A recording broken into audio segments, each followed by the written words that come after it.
Welcome back to Big 12 Media Days as we talk about the Baylor Bears. Finished last year 24-11 overall, third in the Big 12 and 16th overall in the AP poll.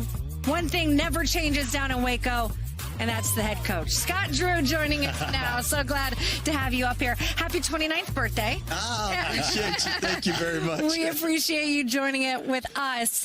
Let's get to what has always been a staple of your team, and that is the new freshmen. Always have a loaded freshman class.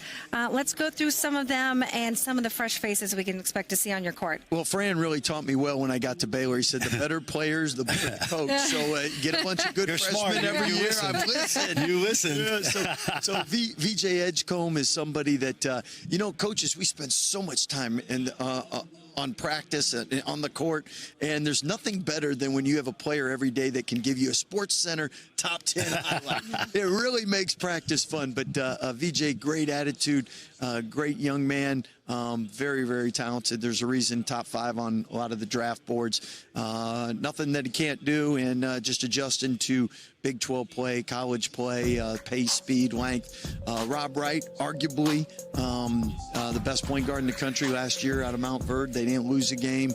Large part what he did down there, and he's somebody that has speed you can't teach. And then Jason Asamoto is a big wing who can really shoot it and has great length and size. So a great freshman class, and most importantly, great young men. I'm glad you're listening to me to go out and get the best players on the ESPN top 100. One of you guys is in TV though now, so yeah, exactly. I learned my lesson. See, he learned well from me. You and Mark Few, to me, were ahead of the curve on transfers. We used to think in the old days, Chris, that the transfer was the scarlet letter guy, but you guys really found transfers before anybody else, and you're doing it again.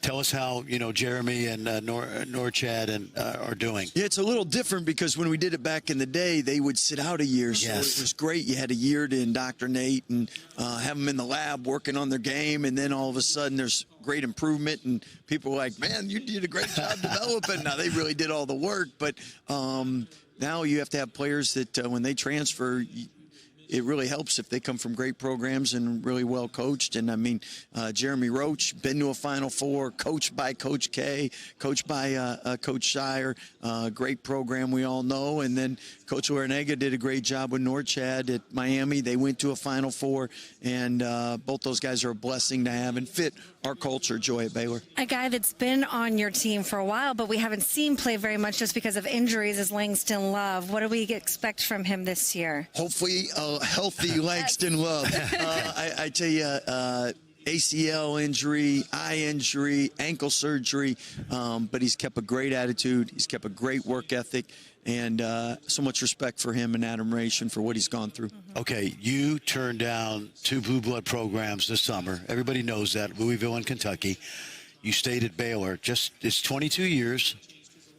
Just tell us, what is it about Baylor that fits you and your family? Well, you called and said, don't mess with Happy, all right? I have said that to you before.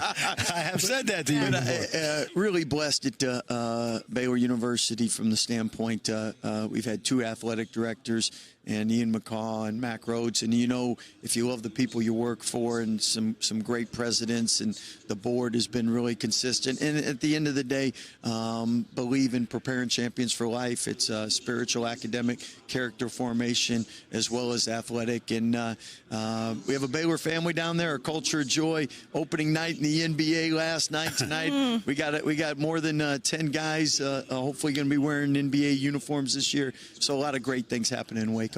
Selfishly, as people that cover the league, we were very glad that you decided to stay. Let's get to the schedule a little bit. It's not going to be easy in that non-conference schedule. You got to play Arkansas. You play I told you not to do this schedule. I told you why? not. Who made that schedule? UConn.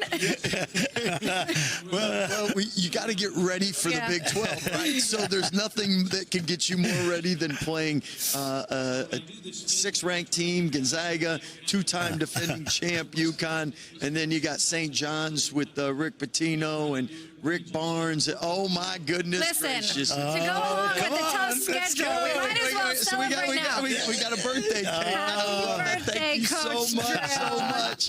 Appreciate that. So, do we just stop? I need a interviewing? yeah. Yeah, go Yes. ahead. I need a fork. Fork Hey, and Bear, I need a fork and some plates.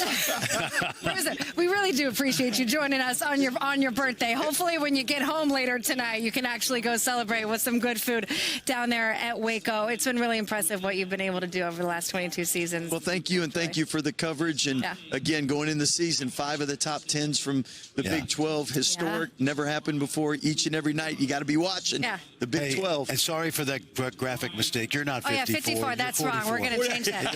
Yeah. Sorry about that. We'll fix that. Happy birthday. Congratulations.